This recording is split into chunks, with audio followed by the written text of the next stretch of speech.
నమస్తే.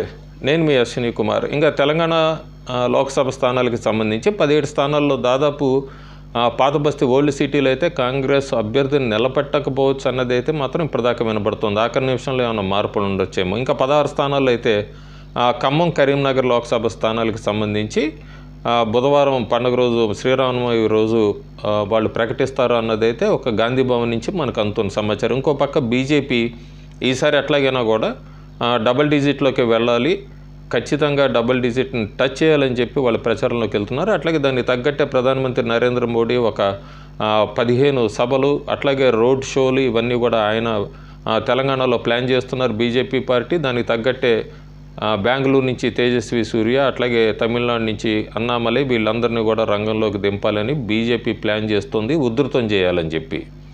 BRS party అయితే కనీసం ఒక చోటన్న ఖాతా ఓపెన్ చేయాలి, రేస్లో ఉండాలి, మరి ఆ నెంబర్ 0 కాకూడదని చెప్పి వాళ్ళ ప్రయత్నాలు వాళ్ళు చేస్తున్నారు.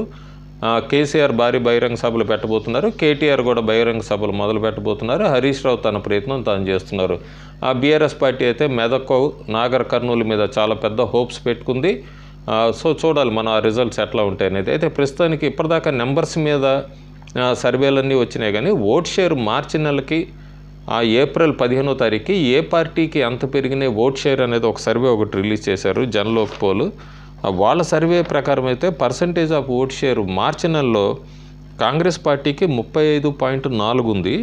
అది ఏప్రిల్కి వచ్చేటప్పటికి 36.01 అయింది అంటున్నారు, ప్లస్ 0.61 అయింది అన్నారు. మరి ఈ 15-20 రోజుల్లో ఆ మార్పు ఇంక్రీజ్ ఏంటి అనేది, ఎందుకు అనేది ఏ పార్టీ కూడా వాళ్ళు అనాలిసిస్ ఇవ్వలేదు, జస్ట్ ఓట్ షేర్ ఇచ్చారు.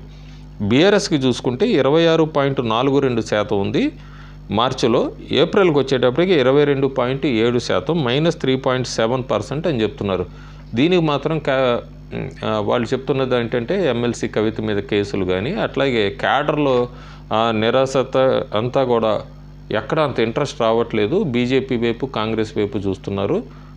సో బీఆర్ఎస్కి అందుకు తగ్గింది. అట్లాగే క్యాండిడేట్లని చాలా చోట ప్లేస్ చేసిన క్యాండిడేట్ల మీద కూడా అంత పాజిటివ్గా లేరు క్యాడర్ అనేది అయితే వాళ్ళు ఇస్తున్న అనాలిసిస్. ఇంకా బీజేపీ చూస్తే బీజేపీకి మార్చిలో 29.23% ఇచ్చారు, అదే ఏప్రిల్కి వచ్చేటప్పటికి 33.22%, ప్లస్ 3.99% అని ఇచ్చారు. సో ఈ నెలలో 4% ఓట్ షేర్ పెరిగింది బీజేపీకి అని ఇస్తున్నారు.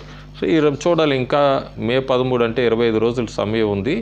మరి 3 పార్టీల్లో ఏ పార్టీ ముందుకెళ్తుంది? ఒకవేళ బీఆర్ఎస్ కనుక కొద్దిగా పుంజుకున్నట్టు కనబడితే అది కాంగ్రెస్ ఓట్ బ్యాంక్ని స్ప్లిట్ చేయొచ్చు, ఓట్ షేర్ని స్ప్లిట్ చేసి బీజేపీకి మరింత అడ్వాంటేజ్ అవ్వచ్చు. బీఆర్ఎస్ డౌన్ అవుతున్న కొద్దీ కాంగ్రెస్ పికప్ అవుతుంది. సో ఆ బ్యాలెన్స్ ఎట్లా ఉంటుంది రాబోయే 20 రోజుల్లో. అట్లాగే అగ్రనాయకులంతా కూడా ప్రచారం బట్టి రాహుల్ గాంధీ కానీ నరేంద్ర మోడీ వీళ్ళందరూ తెలంగాణలో చేసే ప్రచారం బట్టి కూడా పెండులం ఏమన్నా స్వింగ్ అవ్వచ్చు. సో ప్రస్తుతానికైతే బీజేపీ 4% ఓట్ షేర్ పెంచుకుందంటున్నారు, కాంగ్రెస్ 0.61% పెంచుకుందని చెప్తున్నారు, బీఆర్ఎస్కి తగ్గిందని చెప్తుంది జనలోక్ పోల్ సర్వే. Thank you.